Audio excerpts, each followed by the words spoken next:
57 question number से start करना था. Let's start then. Okay, so A started from, let me use different color pen. A started from his house and walked 20 metre towards east. जैसे direction का question आ जाए पहले ही north south east west draw कर लेना. North south then east and west. ठीक है. A started from his house and walked 20 metre towards east. तो मान लेते हैं कि यहाँ पर उसका घर था होगा और यहाँ पर से वो 20 मीटर ईस्ट की तरफ गया. तो 20 मीटर. और ये ध्यान रखना डायरेक्शन के क्वेश्चन में कि जो भी डिस्टेंस दिया हुआ है उसको थोड़ा सा प्रोपोर्शनल फॉर्म में बनाना कि 20 मीटर है तो 20 मीटर बड़ा होना चाहिए 10 मीटर से. ऐसा नहीं कि 10 मीटर को ड्रॉ करते टाइम 20 मीटर से बड़ा बना दिए. ठीक है. तो ये थोड़ा सा ध्यान में रखेंगे. तो पहला क्या बोल रहा था कि A started from his house and walked 20 metre towards east where his friend B joined him. ठीक है. यहाँ पर उसको बी ने ज्वाइन किया. They together walked 10 metre in the same direction. अब 10 मीटर तक का वो सेम डायरेक्शन में चले. एंड उसके बाद क्या हुआ, अभी यहाँ पर ए बी ने इसको यहाँ पर ज्वाइन किया. ओके. ए तो यहाँ से चला था. ठीक. फिर in the same direction then A turned left. तो अगर मैं यहाँ पर देखूँ तो इधर मेरा राइट होगा, इधर मेरा लेफ्ट होगा. ठीक है. तो यहाँ पर से कौन लेफ़्ट की तरफ मुड़ रहा है? ए है वो लेफ़्ट की तरफ मुड़ रहा है. And while B turn right and travelled 2 metre and 8 metre respectively. तो पहले ए को देख लेते हैं. ए को कितनी तरफ बढ़ाना है? लेफ़्ट की तरफ 2 मीटर. ठीक है. तो इतना. ठीक है. एंड 8 मीटर बी को वो भी राइट की तरफ और 8 मीटर. ठीक है. रफली ये B and this is A. ठीक है. Again B turned left. अब बी की तरफ आ जाते हैं तो यहाँ पर से इस तरफ उसका लेफ्ट होगा. दिस इज लेफ्ट एंड ये राइट होगा, है ना. तो अभी बी है वो किस तरफ जा रहा है? B turned left to travel 4 metre. तो बी ने 4 मीटर ट्रैवल किया. थोड़ा सा मैंने डायग्राम बड़ा बनाती हूँ, काफ़ी छोटा बन गया है, कुछ दिख भी नहीं रहा है मुझे. वापस से स्टार्ट करते. ए ने स्टार्ट किया है और उसने कितना चला है? 20 मीटर. तो ये जैसे 20 मीटर ए यहाँ से स्टार्ट किया एंड टुवर्ड्स ईस्ट. फिर where his friend B joined him. यहाँ पर उसको बी ने ज्वाइन किया. दोनों ने पहले 10 मीटर का डिस्टेंस कवर किया in the same direction. Then A turn left. अब यहाँ पर आते ही this will be right and this will be left. ठीक है. तो ए को पहले लेफ़्ट की तरफ मूव करवा देते हैं, वो भी सिर्फ 2 मीटर. ठीक. एंड बी है वो 8 मीटर. इधर ए इधर बी, ये 8 मीटर. ठीक है. फिर B again left, turn left. अब इस साइड इसका लेफ़्ट हो जाएगा और वो लेफ़्ट की तरफ कितना चल रहा है? 4 मीटर, है ना. ट्रैवल कर रहा है 4 मीटर. तो इतना 4 मीटर ट्रैवल किया. 4 metre followed by 5 metre. Left to travel 4 metre followed by 5 metre to his right to reach his office. तो 4 मीटर हमें ट्रैवल करवा दिया एंड उसके बाद फिर वो 5 मीटर अब अपने राइट में जा रहा है. तो यहाँ पर से उसका राइट इस डायरेक्शन में होगा. तो दिस इज 5 मीटर, है ना. Followed by 5 metre to his right to reach his office. अब ये अपने ऑफिस में पहुँच भी गया. फिर जो ए था, ये यहाँ पर ए था, वो टर्न राइट. इस साइड उसका राइट होगा एंड ट्रैवल 12 मीटर. तो वो ऐसे 12 मीटर गया टू रीच हिज ऑफिस. तो ये इसका ऑफिस है. What is the shortest distance between the two office के बीच का शॉर्टेस्ट डिस्टेंस निकालना है. तो अब देखते हैं यहाँ से यहाँ तक का डिस्टेंस जो है वो कितना है. यहाँ से यहाँ तक का वो 4 मीटर चला था ना इधर से इधर. तो दिस इज़ 4 मीटर. पहले तो ये शॉर्टेस्ट डिस्टेंस ये एंड ये होगा, है ना, ऐसा. तो ये निकालने के लिए पहले मुझे ये वाला डिस्टेंस, मतलब यहाँ से लेकर यहाँ तक का डिस्टेंस पता होना चाहिए. एंड देन यहाँ से यहाँ तक का, यहाँ से यहाँ तक का तो हम इजीली निकाल लेंगे क्योंकि ये 4 मीटर है. उसको माइनस कर देते हैं 12 से. 12 माइनस 4 दैट इज़ 8 मीटर. तो दिस इज ये. तो ये दिस इज़ 8 मीटर. ये वाला डिस्टेंस हमको फाइंड आउट करना है. यहाँ पे एक ऑफिस है, यहाँ पे एक ऑफिस है. ये वाला डिस्टेंस हमको और निकालना है. ये वाला डिस्टेंस कितना होगा? ये 2 था, ये 8 है और ये कितना है? 5 है.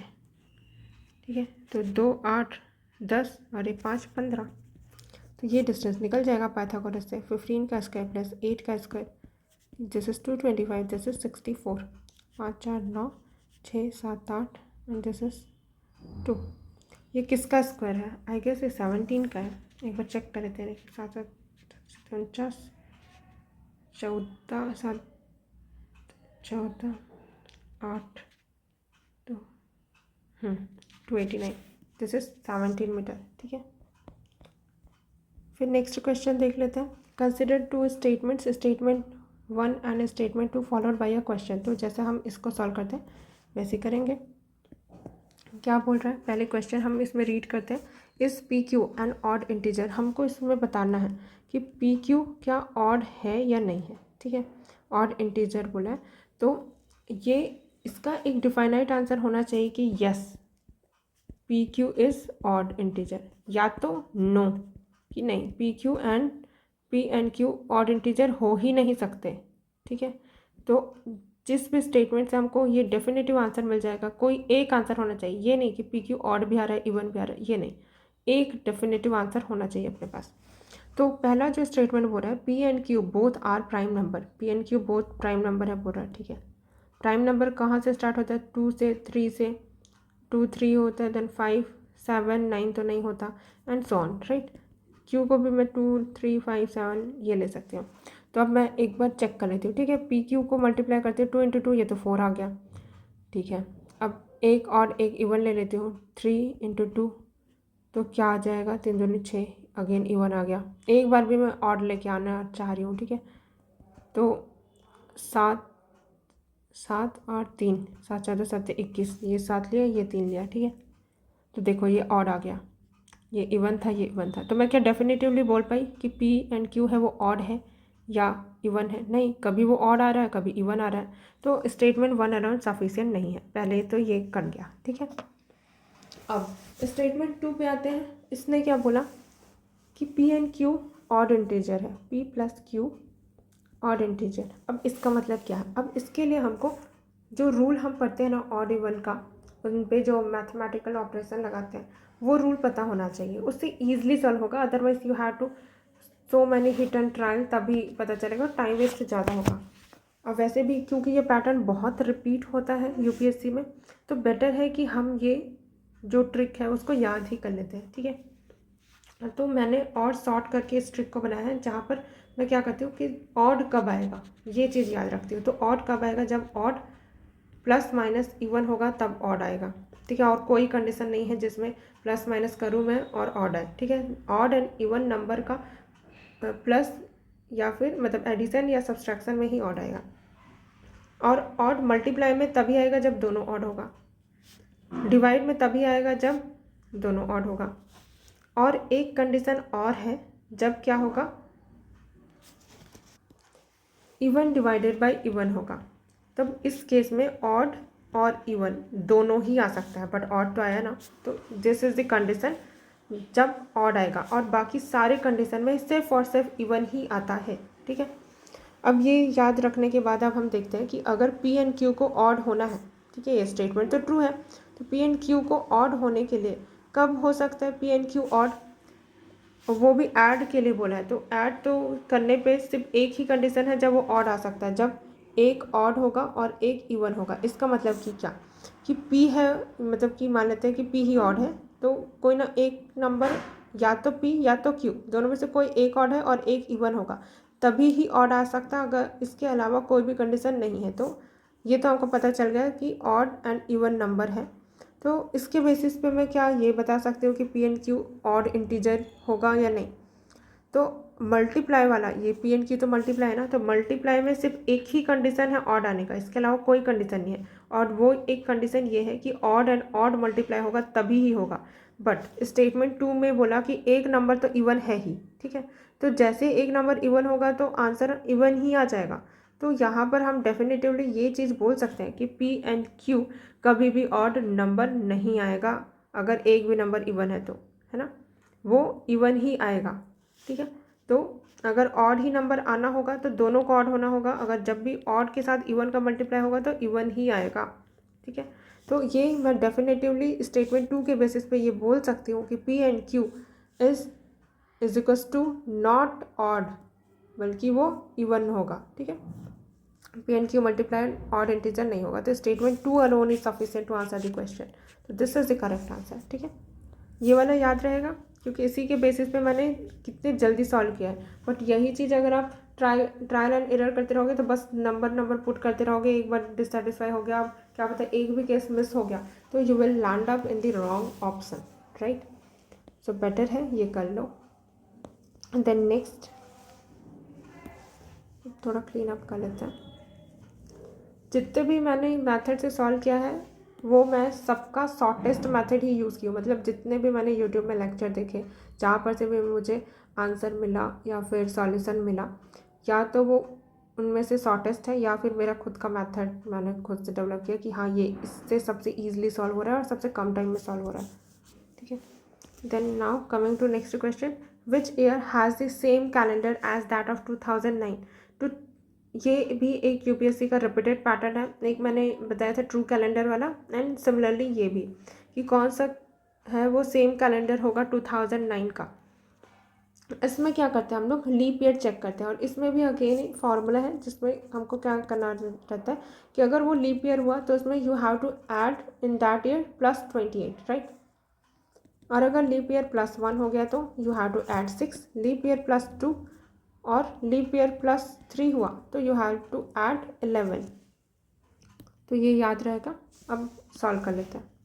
तो पहले तो ये चेक करते हैं कि 2009 लीप ईयर है या नहीं। कैसे चेक करते हैं, 4 से डिवाइड करो, है ना। तो 4 5 6 20, 4 दूनी 8, बट एक बच रहा है, मतलब कि लीप ईयर +1 है। लीप ईयर कौन सा था होगा, 2008 था होगा, क्योंकि वो कम्प्लीटली डिवाइड हो रहा है 4 से, तो that was leap year. But एक एक्स्ट्रा बच रहा है, मतलब कि ये वाला कंडीशन फुलफिल हो रहा है, तो उसमें 6 ऐड कर दो। 2009 दिस इज, अरे ये 2015 will be the correct answer. तो कितना ईजिली सॉल्व हो गया, है ना। तो यही चीज़ क्वेश्चन अगर एग्ज़ाम हॉल में आता है तो सबसे ईजिली बहुत जल्दी सॉल्व हो जाएगा। Now coming to next question, number 136 is added to 5b7 and the sum obtained is 7a3 where a and b are integers, these are integers। ठीक है, it is given that 7a3 है is exactly divisible by 3।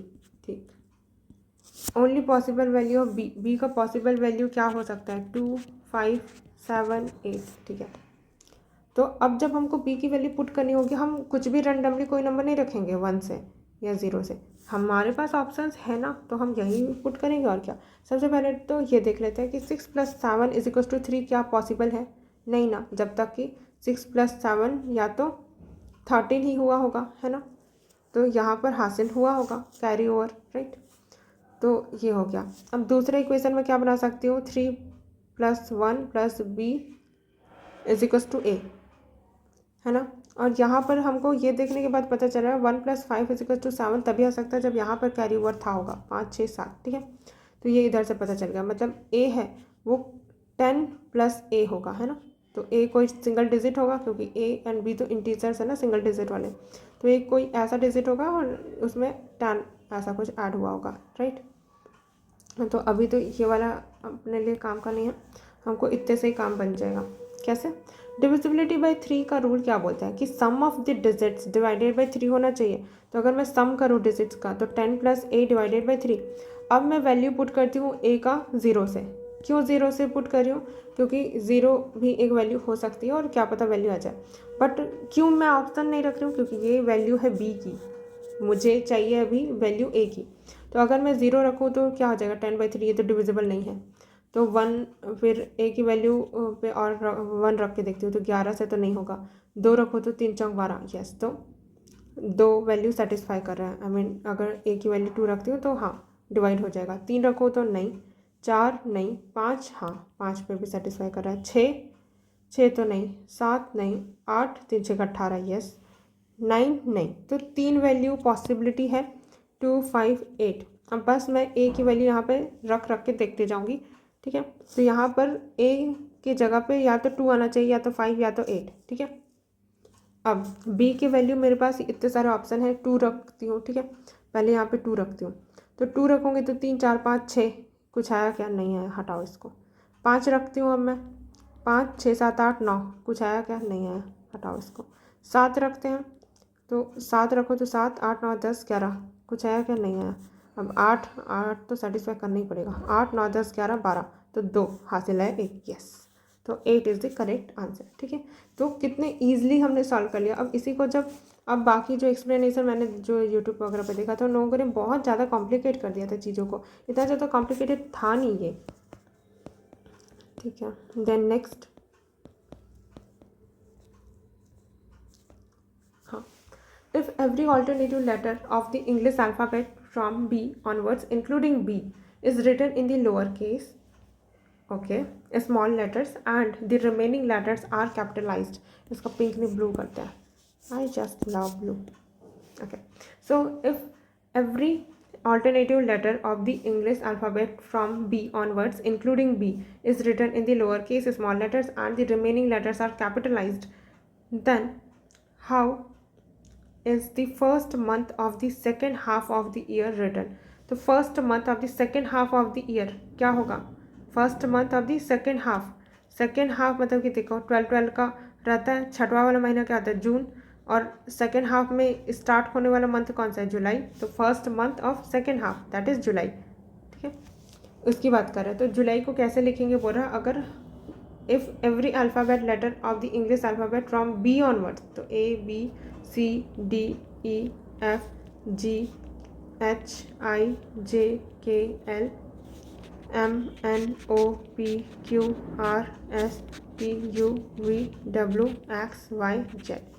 अब बोल रहा है कि B onwards including B को भी क्या कर रहे हैं, लोअर केस में लिख रहे हैं, वो भी ऑल्टरनेटिवली, ठीक है। तो ऑल्टरनेट स्टार्ट करते जाना है, इसको स्मॉल लेटर में लिखना, G H I J L M P R T V X Z। अब जुलाई में क्या आएगा ये बोल रहा, तो जे पे कहाँ है, स्मॉल लेटर से स्टार्ट होगा, तो दिस इज गॉन। फिर जे यू पे आएंगे तो कैपिटल होना चाहिए, ठीक है, कैपिटल ये। फिर जे यू एल स्मॉल आना चाहिए, तो इन दोनों बचा ये गया। फिर जे यू एल देन वाई तो कैपिटल होना चाहिए, तो कैपिटल, तो this is the correct answer, ठीक है। ऐसे वाले क्वेश्चन में क्या करना है, सिंपली आपको ABCD लिखना है और जितने सिंपल तरीके से सॉल्व कर सकते हो करो, ठीक है। इमेजिन करने की ज़रूरत नहीं है कि ये हो जाएगा, वो हो जाएगा, 14 माइनस 26 माइनस, ऐसे ये सब मैं बहुत देखी हूँ, बहुत लोग यही करते रहते हैं, 26 माइनस ये करते रहो, नहीं, इतना कैलकुलेशन करना क्यों है जब चीज़ें सिंपली बन जाएगी। मैं तो क्या करती थी कि जब भी CSET का पेपर स्टार्ट होने वाला रहता था, उन लोग क्वेश्चन पेपर दे दिए रहते थे, बट वो मतलब OMR वगैरह मतलब नहीं दिए रहते थे, तो मैं क्या करती थी, जो एडमिट कार्ड रहता है उसके पीछे मैं क्या करती थी, पहले ही ABCD करके लिख के, और एक पेज पे मतलब उस पर नंबरिंग भी कर दी रहती थी, क्योंकि कुछ में जो पैटर्न रिकॉग्नाइज करने वाला रहता है उसमें ABCD वाले में, उसमें नंबरिंग वाला भी बहुत हेल्प करता है, तो वो वाला भी पहले से लिख के रख देती थी सॉल्व करने से पहले, जब वो अलाउ नहीं किए रहते ना सॉल्व करना, तो उस टाइम पे, या तो जब क्वेश्चन पेपर आता था उसके पीछे मैं ये लिख के रख लिए रहती थी, ताकि टाइम सेव हो जाए जब मुझे सॉल्व करना हो तो, ठीक है, क्योंकि कहीं ना कहीं ये वाला यूटिलाइज हो ही जाता है, तो ये कर सकते हैं, ठीक है। Then Sunita cuts a sheet of paper into 3 pieces, length of first piece is equal to the average of 3 single digit, ठीक है। सुनीता ने एक शीट ऑफ पेपर को कट किया है 3 पीसेस में, this is piece 1, this is piece 2, this is piece 3, length of the first piece is equal to average of the 3 single digit, first piece का जो लेंथ है दैट इज इक्वल टू, तो इसको length मान लेते हैं L1 है, L2 and L3, ठीक है, तो इसको L1 जो लेंथ है फर्स्ट पीस का वो एवरेज है, बोल रहा है 3 single digit odd prime number, तो ऑड प्राइम नंबर कौन कौन से, 3 है, 5 है, 7 है, और सिंगल डिजिट है क्या, हाँ 9 तो नहीं है ना प्राइम नंबर, फिर आता है 11, बट वो डबल डिजिट का, सब 3 5 7, ठीक है, और तीनों के तीनों ऑड भी है। अब इसका एवरेज 5 5 7 3 10 5 15 3 3 5 15, ठीक है, ये आ गया L1 का। और prime number length of the second piece is equals to that of the first piece is equals to that of first plus third plus 1/3 of the length of the third. तो first plus 1/3 of the third length of the third, ठीक है. Then the third piece is as long as the other two pieces together. The length of the original sheet of the paper, मतलब मान लेते हैं कि this is L, तो original length of the paper L है, तो कितना होगा L बोरा. L1 हमको पता है, L1 की जगह पे 5 रखो तो क्या इक्वेशन बन गया, L2 is equals to 5 plus 1/3 L3. This is 5 right. And यहाँ पर भी L1 पता है अपने को, तो L3 is equals to 5 plus L2. दो इक्वेशन, दो अननोन, आ जाएगी वैल्यू. चलो इसको सॉल्व करते हैं. तो 3L2 15 प्लस L3, और इधर इसको सॉल्व करते हैं. तो अब एक साइड ही ले आते हैं, 3L2 minus L3 equals to 15, और इसको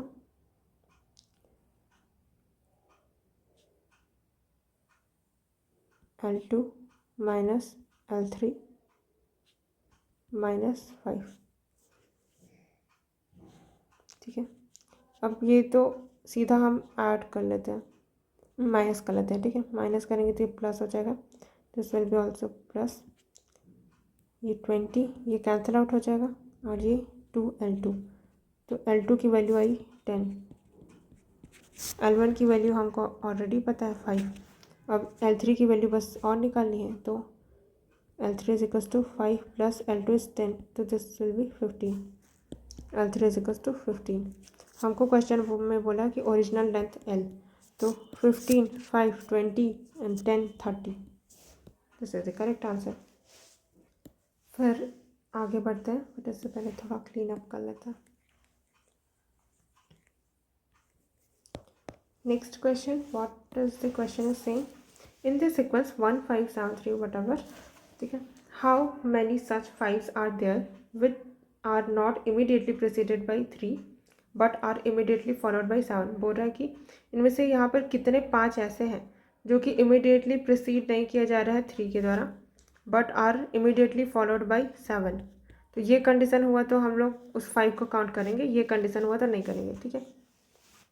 इसको देखते हैं, 5 के बाद 7 है, तो यस एक 5 हो गया.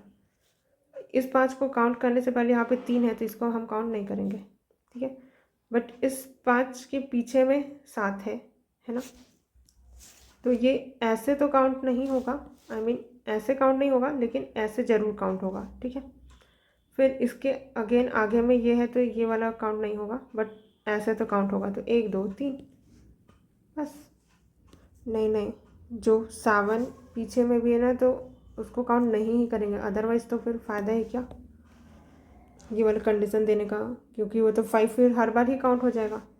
नहीं, तो इन दिस सीक्वेंस 5 7 है, देन 3 7, तो ये वाला काउंट नहीं होगा, ये भी काउंट नहीं होगा. इसके आगे में 1 है, तो तभी तो ऑप्शन इसने ऐसा दिया हुआ है. हमने पहले गलत सॉल्व किया, वापस से करता है. तो यहाँ पर क्या बोला था कि 3 है, अगर वो आगे में है तो that will not be counted, उस 5 को हम काउंट नहीं करेंगे. और 5 के बाद 7 है, तो उसको हम काउंट करेंगे, तो this will be counted, this will not be counted. ये वाला 5 गया, ये भी 5 गया. अगर हाँ, लेकिन यहाँ पर ऐसा होता तो हम लोग तब डेफिनेटली इस 5 को काउंट करते हैं, ठीक है. तो अच्छा हुआ यूपीएससी ने ऐसा कंफ्यूज करने के लिए नहीं दिया, क्योंकि पता नहीं चलता ना ऐसा में, तो क्या ही वो कंसिडर कर रहे हैं. तो ऐसे होता तब सही होता, लेकिन ऐसे है इसलिए वो करेक्ट नहीं होगा, ठीक है. तो 1 will be the correct answer. ध्यान से, हाँ कितना इजी क्वेश्चन था, उसको मैंने गलत कर दिया था, बट अब याद रहेगा अगर ऐसा कोई क्वेश्चन देगा तो कि कैसे कंसिडर कर रहे हैं, वरना तो कंडीशन का फ़ायदा ही नहीं होता ना अगर हम काउंट ही कर लेते. तो ये भी एक है. फिर a joint family consists of,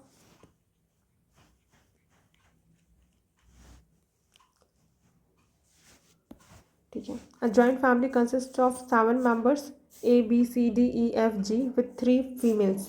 तो यहाँ पर हमको बता दिया गया है कि 3 फीमेल्स है, 7 मेंबर्स है. G is a widow and sister in law of D's father F.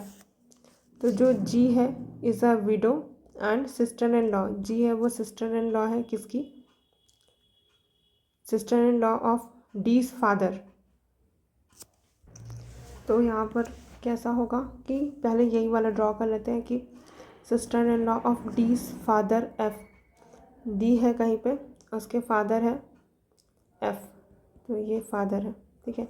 अब जी है वो विडो है, और वो क्या है, सिस्टर इन लॉ है जी की। तो जी का कोई भाई था होगा और उसकी वाइफ है, तो ये जी है वो सिस्टर इन लॉ है, ठीक है। तो इसका कोई भाई था होगा, तो ये इसकी सिस्टर इन लॉ, जी का कोई ब्रदर था होगा, ठीक है, ये बता रहा है। तो G is a widow and sister in law of D's father F.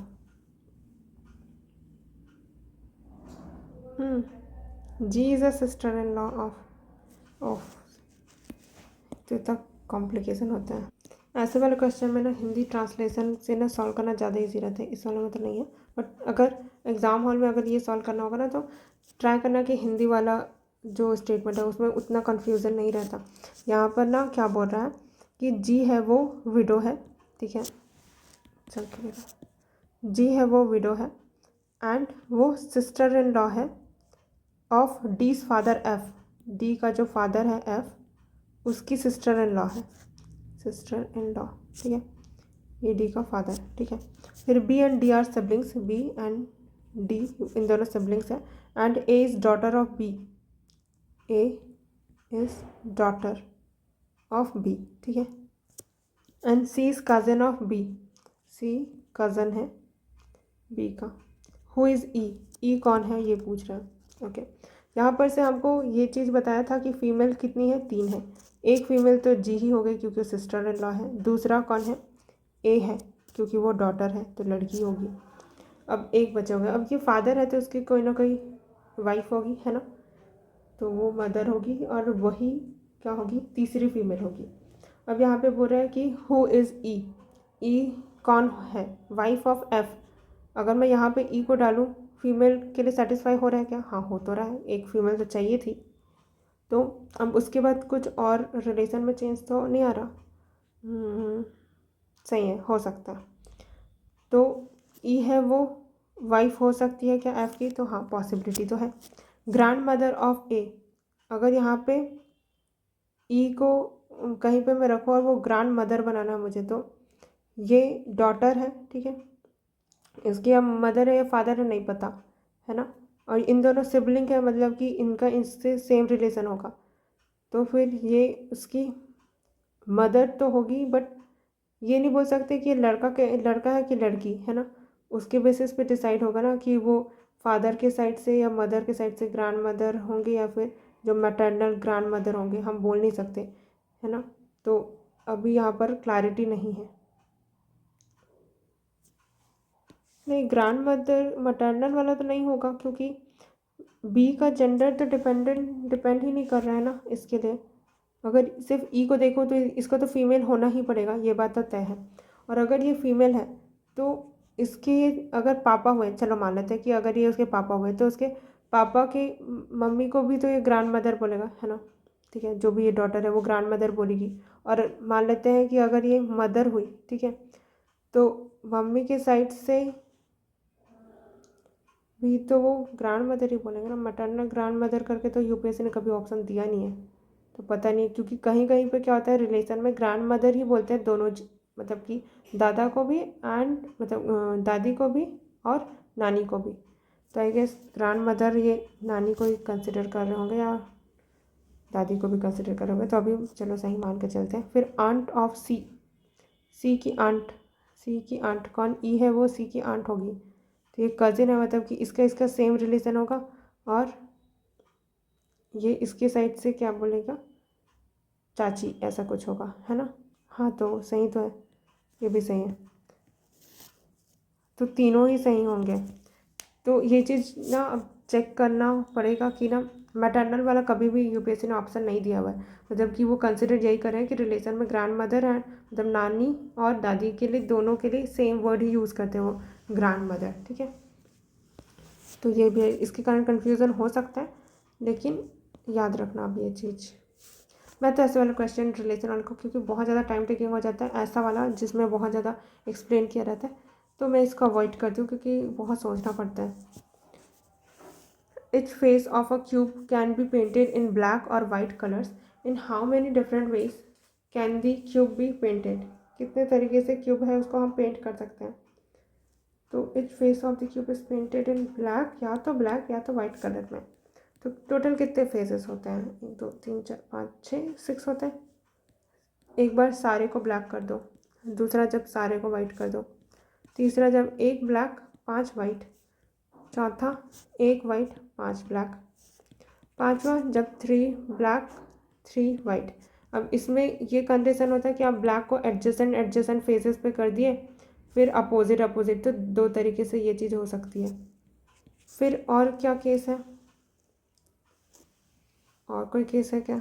4 और 2 का भी तो है. 4 ब्लैक 2 वाइट, तो ये भी दो तरीके से हो सकता है. फिर आखिरी में अगेन ये वाला पॉसिबिलिटी होगी कि आपने 4 वाइट कर दिया 2 ब्लैक कर दिया, तो ये भी दो तरीके से. तो कितना तरीका होगा ये? इसका तो एक ही तरीका, इसका एक ही, इसका भी एक, इसका भी एक. 1 2 3 4 5 6 7 8 9 10 10 will be the correct answer. फिर आते हैं अगले क्वेश्चन पे. How many triplets x plus Y plus Z satisfy the equation x plus Y plus Z is equal to 6 where x y z are natural number. अब इसको solve करने का मैंने जब जितना भी सॉल्यूशन देखा सब बहुत लेंथी और कॉम्प्लिकेटेड तरीके से एक्सप्लेन कर रहे थे, बट मैं ये जो स्कूल में जो हम सॉल्व करते थे 11th-12th में, वो वाले मेथड से बताऊंगी. उसमें क्या करते थे हम कि अगर हमको ये बोला है कि how many triplets X Y Z satisfy equation X plus Y plus Z is equal to 6, जहाँ पे एक्स वाई जेड है वो नेचुरल नंबर है. तो नेचुरल नंबर कहाँ से स्टार्ट होता है? 1 से स्टार्ट होता है एंड सो ऑन. तो मिनिमम एक एक तो होगा ही ये, ठीक है. तो 1 1 1 चलो दे देते हैं इसको. तो 6 में से माइनस हो गया 3, तो 3. तो रियल में हमको डिस्ट्रीब्यूट करना कितना है? 3 डिस्ट्रीब्यूट करना है इनमें. तो ये जो 3 है प्लस 3 में से एक माइनस सी 3 माइनस 1, बस इसको कैलकुलेट कर लेना है. 5c2. अब जो आएगा वही आंसर होगा.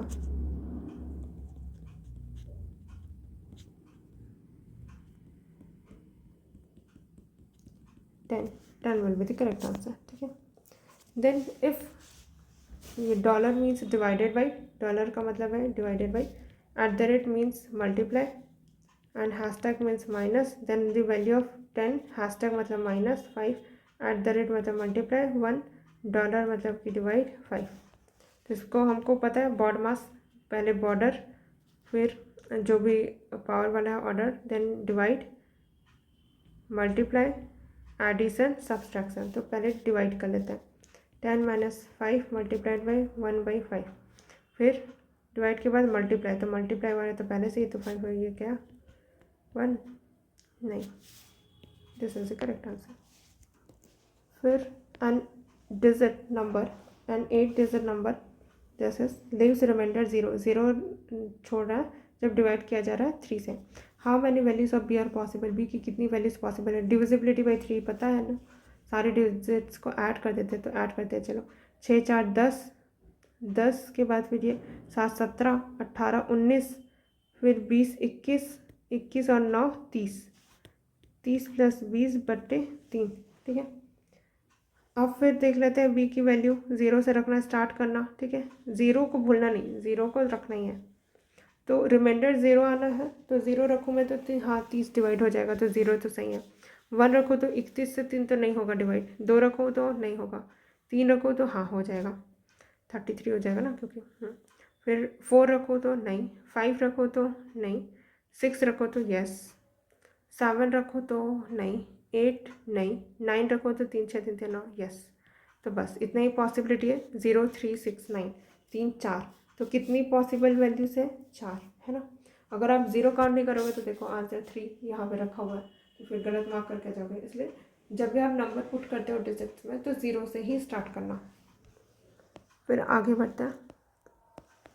यहाँ पर क्वेश्चन दिया हुआ है 6 students ABCDEF appeared in several tests, either C or F scores the highest. तो कितने लोग हैं? 1 2 3 4 5 6, 1 2 3 4 5 6. यहाँ पर ये कंडीशन दिया हुआ है कि या तो C या तो F स्कोर कर रहा है हाईएस्ट. या तो C होगा या तो F होगा जो हाईएस्ट स्कोर कर रहा है. 1 2 3 4 5 6. ठीक है. इसको दी हाईएस्ट है. whenever C scores highest, जब भी C ने स्कोर किया है हाईएस्ट तब क्या हो रहा है, then E scores the least, तब उस टाइम पे E स्कोर कर रहा है least. whenever F scores the highest तब B scores the least. ठीक है. In all the tests they got different marks. D scores higher than A. सारे टेस्ट में डिफरेंट मार्क्स इनको मिले हैं एंड डी ने हायर स्कोर किया है ए से, but they are close competitors है. क्लोज कॉम्पिटिटर्स का मतलब क्या होता है कि बहुत आसपास ही होंगे वो. ठीक है, क्योंकि वो क्लोज कॉम्पिटिटर्स हैं. ऐसे नहीं कि डी से बड़ा ए है लेकिन बीच में कोई और है, वो भी ऐसा नहीं. डी एंड ए आसपास ही होंगे. ठीक है, but they are close competitors. Then A scores higher than B. अब यहाँ पर ऐसा बोला है मतलब कि इसके बीच में और भी कोई हो सकते हैं. ठीक है, क्लोज कॉम्पिटिटर नहीं बोला ना यहाँ पे. तो फिर A scores higher than B and C scores higher than A. तो अब इनके बाद हमको क्या बोला है कि अब यहाँ पर डी ए से बड़ा है. और एक चीज़ हमको और क्या पता है कि इन दोनों के बीच में और कोई नहीं आ सकता, और ए है वो बी से बड़ा है, तो ये रिलेशन हो गया. फिर एक चीज़ और पता है कि ए से बड़ा सी है, तो ए से बड़ा सी है, यहाँ पर तो आ नहीं सकता, तो इधर ही आना पड़ेगा उसको, है ना. तो ये कंडीशन बन गई अपनी सी डी ए बी, जहाँ पर हमको ये पता है कि इन दोनों को आसपास यहीं पे रहना है. अब इधर पे कोई बीच में आएगा तो चल जाएगा, इधर बीच में कोई आएगा चल जाएगा. ठीक है, अब पुट करते हैं. इफ़ एफ स्टैंड्स सेकेंड, अगर F stands second in the ranking then the position of B. अगर रैंकिंग में एफ सेकेंड पोजिशन पे है. ठीक है, ये तो बोला है कि एफ है वो हाईएस्ट स्कोर किया, बट इस वाले केस में जब इस क्वेश्चन की बात करें तो यहाँ पर सेकेंड पोजीशन में एफ है, F stands second in the ranking, तब क्या होगा 5 और ये 6. थोड़ा सा और पास लिखते हैं, 3 4 5 6. ठीक है, ओके. तो पोजीशन बी का क्या होगा, बी का पोजीशन क्या होगा, इसको जब भी हमको इसको फिट करना होगा तो क्या हो रहा है, सी सबसे ऊपर आएगा सी डी ए बी के बीच में. तो सी डी ए बी यहाँ पे मैं रख के देखती हूँ, सी डी ए बी. और देखो, बट अगर क्या हो गया यहाँ पर, ये चीज़ नोट करने वाली है कि अगर एफ सेकंड आया है, मतलब कि हमको क्वेश्चन में ये बोला है ना कि सिर्फ या तो सी या तो एफ होगा वही हाईएस्ट होता है. ठीक है, व्हेन सी और एफ स्कोर्स हाईएस्ट. तो अगर एफ सेकंड नंबर पे है, इसका मतलब क्या है कि सी हाईएस्ट लेके आया होगा, है ना. अब सी यहाँ पे आ गया तो क्या होगा, उसके बाद का क्रोनोलॉजी तो हमको पता है, डी ए एंड बी, और ई होगा वो लीस्ट होगा. जब भी सी हाईएस्ट है तो ई लीस्ट है ना. तो बी का पोजीशन कौन सा है, 5th नंबर है. This is the correct answer. फिर अगला क्वेश्चन देख लेते हैं, इसी से ही रिलेटेड है. जब B scores the least, B score कर रहा है लीस्ट, मतलब कि एफ है वो हाईएस्ट पे. Okay, then the rank of C will be. तो सी का रैंक क्या होगा, तो हमको पता है कि यहाँ पर क्रोनोलॉजी सी डी नहीं, यहाँ पे सी डी ऐसे ए भी नहीं होगा, बी यहाँ पर है तो इसके ऊपर ए होगा, उसके ऊपर डी होगा, फिर यहाँ पे सी होगा, और कौन बच गया फिर, A B C D, A B C D E, E यहाँ पे आ जाएगा. ठीक है, तो किसका पोजीशन पूछा है अपने को, द रैंक ऑफ सी. सी का रैंक होगा 3rd, 1 2 3. अब यहाँ पे एक कैच और है. ठीक है, क्योंकि अब थोड़े से ऑप्शंस को देखना, डी वाले ऑप्शन पे इन्होंने सेकंड और थर्ड भी रखा हुआ है. मतलब कि क्या ऐसी पॉसिबिलिटी हो सकती है कि जहाँ पर सी है वो क्या हो सके, सेकंड भी हो सके. तो देखते हैं, अगर मैं यहाँ पर सी रखूँ, डी रखूँ, ए रखूँ और बी के बीच में यहाँ पे ई आ जाए तो क्या कुछ गड़बड़ होगा, क्योंकि बी को तो नहीं हटा सकते, है ना. और डी एंड ए है वो साथ में होने चाहिए, और मैंने बताया था कि बी और ए के बीच में कोई आया तो चल जाएगा, तो ये तो चल सकता है ना. और सी एंड डी के बीच में कोई आना चाहे तो आ सकता है, तो ये भी पॉसिबिलिटी है. तो यस, इस केस में क्या है, सी सेकेंड पोजिशन पे है, तो yes this could be the answer. तो आंसर विल बी दिस. ठीक है, और सेकेंड और थर्ड दोनों पॉसिबिलिटी हो सकती है. तो जब भी आप सॉल्व करो ना, तो थोड़ा सा मार्क करने से पहले एक बार ऑप्शंस के बारे में सोच लेना कि थर्ड अगर यहाँ पर है, यहाँ पर भी उसने ऑप्शन दिया, और सेकंड और थर्ड देने की क्या ज़रूरत थी, बाकी सारे ऑप्शंस में तो उसने सिंगल ऑप्शन दिया. तो क्या ऐसी कोई पॉसिबिलिटी हो सकती है जिसमें ये हो सकता है, तो एक बार चेक ज़रूर करना. ठीक है, फिर क्या होगा, मतलब एक बार मैंने ये चीज़ अवॉइड कर दी, जानबूझ के मैंने यहाँ पर थर्ड को पहले मार्क कर दिया था, क्योंकि मैं ये दिखाना चाह रही थी कि कैसे हमको लगता है कि हमने सॉल्व किया, यही आंसर ऑप्शन ढूंढा, सही कर दिया, बाकी ऑप्शंस को हम देखते भी नहीं हैं। तो एक बार ना ऑप्शंस को चेक जरूर करना कि क्या ये पॉसिबिलिटी हो भी पाएगी या नहीं, ठीक है। Then if E is ranked third then which one of the following is correct. तो अगर ई रैंक कर रहा है थर्ड पे, ई है वो थर्ड पे रैंकिंग पे है, okay, then which of the following is correct, E को थर्ड रैंक पे, रैंक्ड थर्ड। तो अगर ई यहाँ पे नहीं है, मतलब थर्ड नंबर पे है, इसका मतलब एफ है वो हाईएस्ट पे है, 1 2 3 4 5 6, थर्ड नंबर पे ई है बोला अपने को। तो एफ जब भी हाईएस्ट होगा तो B will be at least. और क्या बोला, और हमको क्या पता है, सी डी ए बी, ठीक है। यहाँ पे D and A close competitors है, तो बी से ऊपर यहाँ पर अगर डी और ए को आना है तो सिर्फ यही पोजीशन है जहाँ पे डी और ए आ सकते हैं, क्योंकि यहाँ पे तो आ ही नहीं सकता, दो के लिए तो जगह ही नहीं है, तो यही ही हो पाएगा। एंड ऊपर में यहाँ पे सी को ही आना होगा। तो क्या पॉसिबिलिटी है, बोल रहा है कि ई गेट्स मोर मार्क्स देन सी, ई गेट्स मोर मार्क्स देन दी, नहीं देन दी सी, नहीं ये तो सही नहीं है। फिर सी गेट्स मोर मार्क्स देन ई, सी को ज़्यादा मार्क्स मिले देन ई, हाँ ये तो है, सी गेट्स मोर मार्क्स देन ई, सी गेट्स मोर मार्क्स देन ई। फिर ए रैंक्ड फोर्थ, ए का रैंक 4 है क्या, नहीं, ए का रैंक तो 5th है। D rank 5th, D rank 5th, नहीं, डी का रैंक तो 4 है, तो ये भी गया। तो this is the correct answer, ठीक है। फिर आगे देखते हैं, ये वाला भी थोड़ा सा ट्रिकी है, और ऐसा वाला यूपीएससी ने अगेन 1-2 बार पूछा हुआ है, सेम मतलब लॉजिक सेम लगता है इस पर, तो देख लेते हैं इसको भी। This is a last question I guess, 79 80, yes. तो अपना लास्ट क्वेश्चन हम करते हैं, twice the weight of Sohan is less than, twice the weight of Sohan, Sohan का वेट में अगर मैं ट्वाइस करूँ इज लेस देन, एक सेकेंड इधर ही दिखते हैं, twice the weight of Sohan is less than the weight of Mohan, less than the weight of Mohan और that of Rohan, that of Rohan, ठीक है। तो अगर मैं सोहन का वेट ट्वाइस करूँ तो भी वो लेस देन हो रहा है मोहन के वेट से और रोहन के वेट से, ठीक है। देन सेकेंड स्टेटमेंट ये बोल रहा है कि twice the weight of Rohan, twice the weight of Rohan is greater than the weight of Mohan और दैट ऑफ सोहन, ठीक है। अब इनसे मैं क्या कंक्लूड कर सकती हूँ, इन दोनों से तो ये कंक्लूड हो रहा है कि अगर मैं एस को 2 गुना भी कर दूँ ना, ठीक है, तो भी एम बड़ा हो जाएगा। तो इसका मतलब क्या है कि अगर सिंगल एस होगा तो तब तो डेफिनेटली मोहन बड़ा होगा, है ना। और एस को अगर मैं 2 गुना की हूँ तब भी आर बड़ा हो गया, तो सिंगल एस रहेगा तो डेफिनेटली आर बड़ा होगा, ठीक है। तो ये चीज़ मैंने कंक्लूड कर लिया, ठीक है। एंड सेकेंड इधर से मैं देखती हूँ, ठीक है, तो एम है वो लेस देन है 2r से, तो मैं क्या यहाँ पर ये बोल सकती हूँ कि अगर आर होगा तो वो छोटा हो जाएगा एम से या बड़ा हो जाएगा, नहीं बोल सकती ना, दोनों केस पॉसिबल है। कि देखो यहाँ पर आर को अगर मैं 2 गुना कर रही हूँ तब जाके वो बढ़ा, तो हो सकता है ना कि जो आर है वो, देखो ये वाला 5 था होगा और ये 5 था होगा, ठीक है। तो 2 गुना जब मैं आर को कर रही हूँ तो 10 हो रहा है, तब जाके वो एम से बड़ा हो रहा है, बट रियल में तो आर और एम इक्वल है, ठीक है। और यहीं पे अगर मैं यहाँ पे 6 रख दूँ तो ये क्या हो रहा है, 2 गुना है तो वो बड़ा है और ये 5 ही है, ठीक है। तो 5, तो 2 गुना करी तो मैं ये बड़ा हो गया 5 से, लेकिन रियल में जो आर था वो भी बड़ा था 5 से, तो ये वाला केस भी पॉसिबल हो पाया, ये भी केस पॉसिबल हो पाया।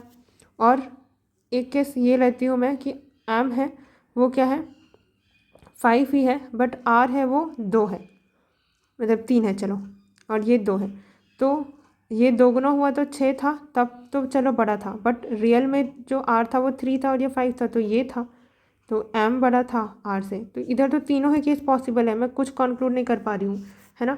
तो इसके बेसिस पे, और same goes with this also, ठीक है। तो दोनों में ही मैं नहीं बता सकती कि आर है वो एम के इक्वल होगा या क्या होगा, ठीक है। तो आर एंड एम के बीच में कोई रिलेशन ड्रॉ नहीं कर पा रही हूँ मैं, तीनों केस पॉसिबल है, ग्रेटर, इक्वल और स्मॉलर लेसर देन, ठीक है। वैसे ही आर एंड एस के बीच में भी कोई रिलेशन ड्रॉ नहीं कर सकती मैं, ठीक है। तो अब बोल रहा है कि which of the following statement is correct. Weight of Mohan is the greatest, weight है मोहन का ग्रेटेस्ट है बोल रहा है। कहाँ भाई, इस इन दोनों से तो मैं नहीं बता सकती क्योंकि यहाँ पे एम एंड आर के बीच का कोई रिलेशन ही नहीं पता। इन दोनों में भी मुझे नहीं पता चला एम एंड आर के बीच का रिलेशन, तो ये भी नहीं हो सकता। Wait of Sohan is greatest, Sohan का वेट ग्रेटेस्ट है, नहीं बोल सकती। इन दोनों में तो स्मॉलेस्ट है, एम एंड आर के बारे में पता नहीं है, इधर से तो कुछ भी नहीं पता चल रहा, तो ये भी नहीं। Weight of the Rohan is the greatest, Rohan का वेट ग्रेटेस्ट है बोले, तो आर का वेट बड़ा है, बट इधर तो नहीं बता सकती ना मैं, अगेन नहीं। Whose weight is greatest can not be determined, yes. किसका वेट ग्रेटेस्ट है पता ही नहीं चल रहा है। देखो एम एंड आर दोनों ग्रेटर है, बट एम एंड आर के बारे में हमको बताया ही नहीं, और इधर से तो क्या ही कहना, कुछ पता ही नहीं चल रहा है। तो D. Then which one of the following statement is correct. Weight of Mohan is least, Mohan का वेट लीस्ट है बोल रहा है, तो इधर तो मोहन बड़ा है, कहाँ लीस्ट है। Weight of Sohan is least, weight है सोहन का लीस्ट है, तो एम एंड आर, एम है वो एस से बड़ा है, एस से बड़ा आर है, तो ये तीन ही कैरेक्टर है और एस हर बार दोनों से छोटा हो रहा है, तो जाहिर सी बात है कि एस है वो सबसे छोटा होगा, तभी ये पॉसिबल है। तीन ही कैरेक्टर है ना, देखो आर एम एंड एस, तो एस है वो दोनों से छोटा है, इसका मतलब S is the least, yes. Weight of Rohan is least, नहीं कहाँ लीस्ट है, ये तो एस से बड़ा है, तो ये भी गया। Whose weight is least can not be determined, नहीं हम तो डिटरमाइन कर लिए, तो B is the correct answer, ठीक है। तो ये याद रखना, इन दोनों को ही जो मैंने इंटरप्रेट किया ना वही सबसे ज़्यादा इंपॉर्टेंट है, और सेम लॉजिक से एक बार और यूपीएससी ने ऐसा ही पूछा था, बट उस टाइम उसने ये क्वेश्चन एंड दो स्टेटमेंट ऐसा वाला पूछा था, तो ध्यान रखना, ठीक है। ये वाला जब ग्रेटर वाला साइन रहता है और लेसर वाला साइन रहता है तो क्या होता है, ग्रेटर वाले साइन में हम इजीली डिटरमाइन कर सकते हैं क्योंकि डबल से ज़्यादा है तो सिंगल से भी तो ज़्यादा ही होगा ना, तभी डबल से ज़्यादा है, बट अगर लेसर है तो हम नहीं कंक्लूड कर सकते कुछ भी, ठीक है। सो विद दिस 2019 का ख़त्म हुआ, 2018 का स्टार्ट करेंगे नेक्स्ट।